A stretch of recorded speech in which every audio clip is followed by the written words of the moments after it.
What's up guys, my name is Ace, and today we're going to be having a look at all of the weapon perks in Modern Warfare. I'm going to break them down individually, and then I'm also going to give them a ranking and share with you guys what I feel are the best weapon perks to use, as well as some of the weapon perks you probably want to just stay away from overall. Now with the weapon perks, many of them are universal, which means you'll see them on literally every single gun in the game. However, there are a few that you'll only see on certain weapons. Like the focus weapon perk, for instance. This is the one that reduces your flinch. This is only available on sniper rifles and marksman rifles. But with that out of the way, let's just start going through each of these individual weapon perks and exactly what they do. And first up, we have Frangible wounding rounds.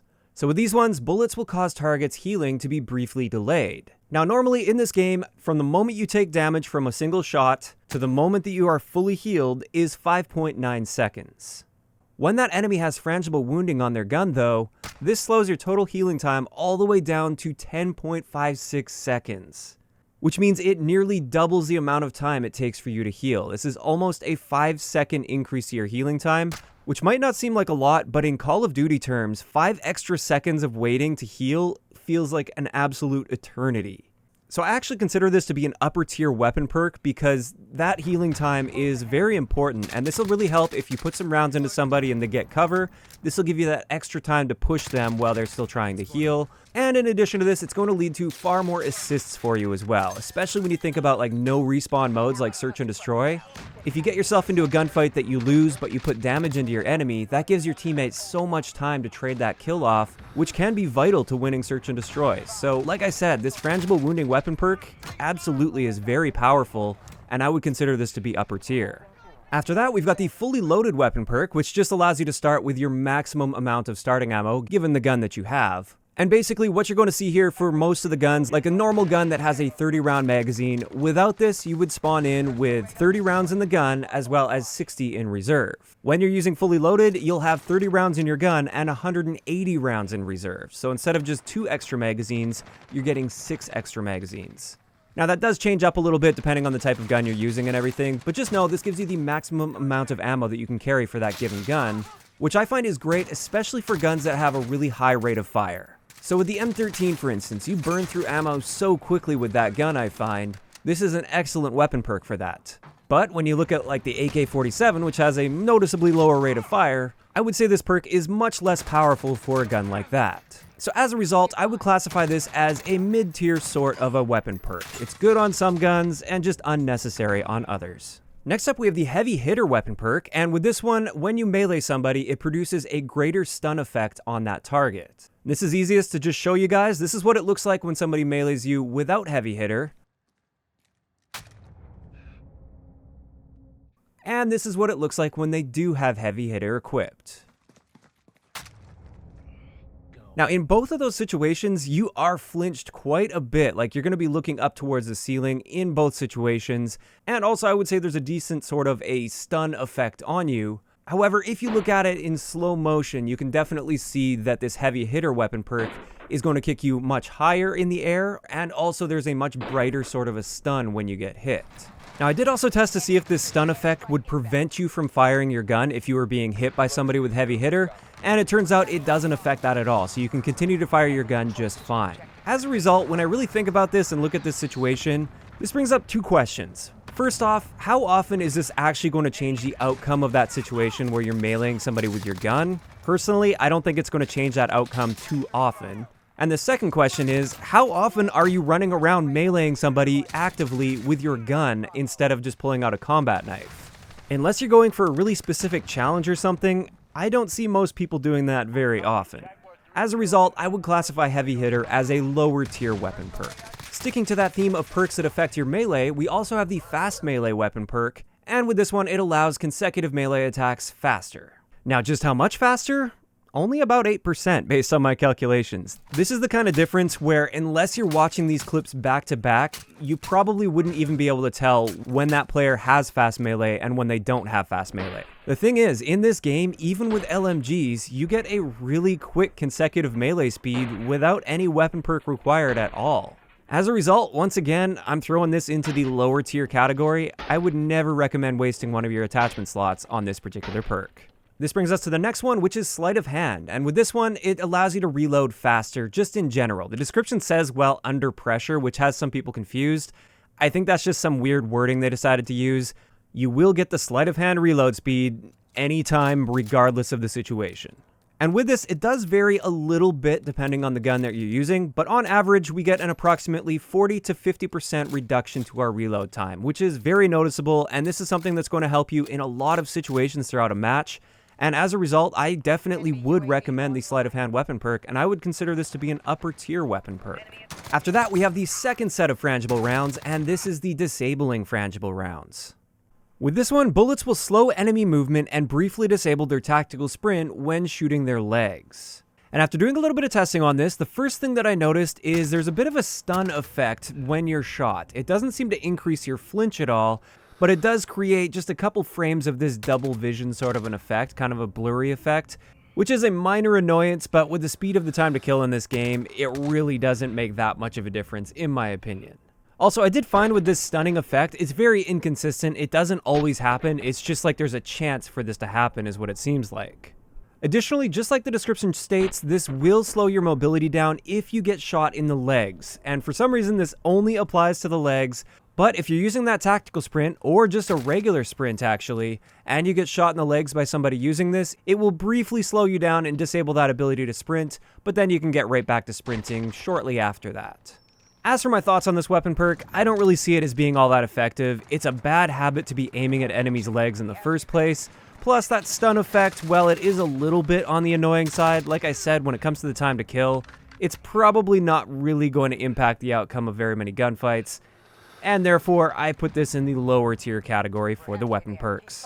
Moving on to FMJ, this one increases bullet penetration and damage against equipment and kill streaks. And to be very clear here for anybody that might be new to Call of Duty, even though the damage stat is increased when you look at those stat bars, this does not increase the amount of damage that you deal to enemy players. All it does is it reduces the amount of damage that you'll lose while shooting through something to hit an enemy player. Now, when it comes to bullet penetration, Drifter actually did the most testing on this, and we've been working together with a lot of this stuff for his in-depth series. So I decided for this one, I'm just going to leave a link to his video down below. He has an entire in-depth video covering all of this stuff. But to give you the basics, it helps a little bit, but not really all that much. Plus, the surfaces in this game are wildly inconsistent, so something that you think you should be able to shoot through easily, you simply can't, even with FMJ. And then other things that look like there'd be no way that a bullet could pass through them, you can shoot through them like it's paper even without FMJ. So when it comes to that, I would say probably not the greatest weapon perk to be using just because it's so inconsistent. But we also have the kill streak effect, and he only did a little bit of testing when it comes to kill streaks, so I did a little bit of extra testing here. And it turns out this extra damage you get with FMJ does not apply to all of the kill streaks. Just so you're aware, for the VTOL as well as the Juggernaut, FMJ doesn't appear to do anything at all to help you. And for all of the other streaks that you can shoot with a gun, you generally get about a 40 to 80% boost in the amount of damage you're dealing while using FMJ, which is pretty helpful. However, there's one big outlier here, and this is the standard UAV. While I was using the Kilo 141, normally it takes 36 shots to take out a UAV without FMJ with this gun. With FMJ, it takes just 9 bullets, which is incredibly impressive. So FMJ for taking out UAVs is amazing. It would be way faster than switching over to a launcher and then locking on and shooting it down. You can drop UAVs like it's nothing if you're using FMJ. Aside from that, though, it's pretty decent against a bunch of the streaks, but it's completely useless against others like the VTOL and the Juggernaut. So as a result, with the inconsistencies that we're seeing with FMJ, I would say generally it's not the greatest weapon perk to be using, but it does have some power in some areas, so I'll throw that in the mid-tier weapon perk. This brings us into Recon, and Recon allows you to see those enemy nameplates at a greater distance. And those nameplates, that's that little red diamond that appears above their head alongside their name, which without Recon you can see at 50 meters, which is a very good distance for most of the regular maps in the game. And this applies to all guns, by the way. It doesn't matter if it's a pistol or SMG or an assault rifle, it's 50 meters. And also it doesn't matter if you're aiming down sight or hip firing in order to see that name tag. It's just a straight up 50 meter cutoff. With Recon, I couldn't find the drop-off point to where you can no longer see that enemy name tag, so it definitely extends it by a very large amount.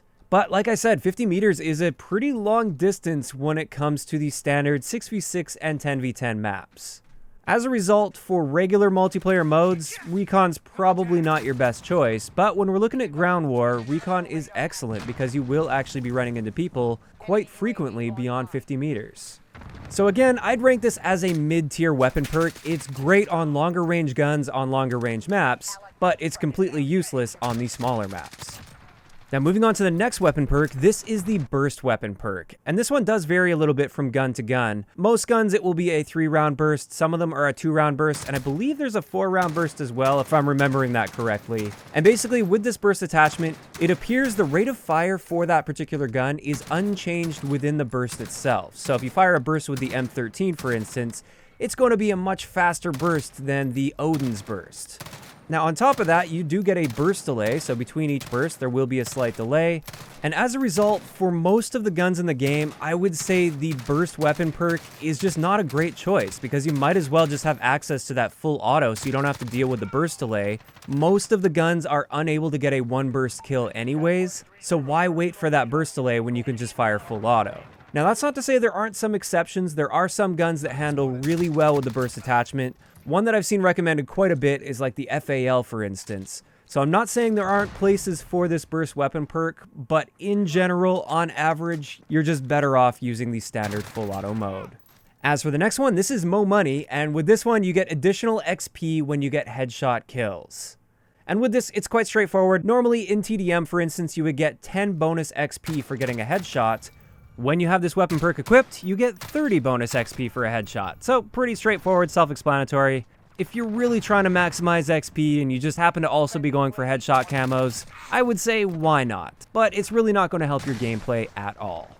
Moving on to the next one, this is Presence of Mind, and this is only available on guns that have access to some sort of a sniper scope where you can hold your breath. And with this one, it just extends the period at which you're able to hold your breath and keep your scope steady.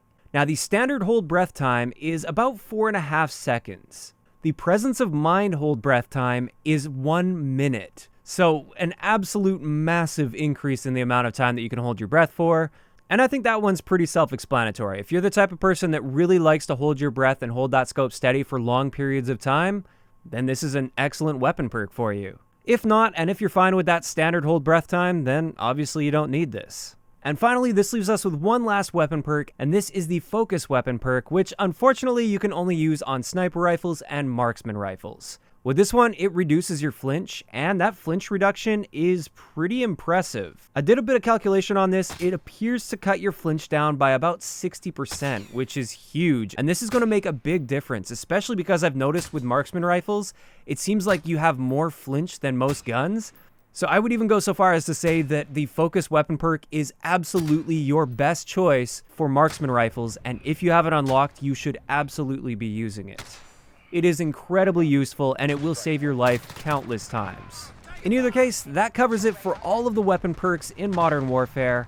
In my opinion, the best weapon perks to be using are going to be Sleight of Hand, Frangible Wounding, and Focus if you're using marksman rifles or sniper rifles. Those are my top 3.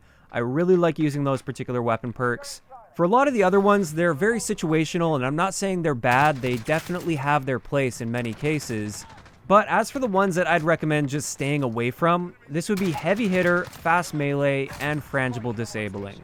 For these ones, I just don't feel that their benefits are worth taking up an attachment slot for.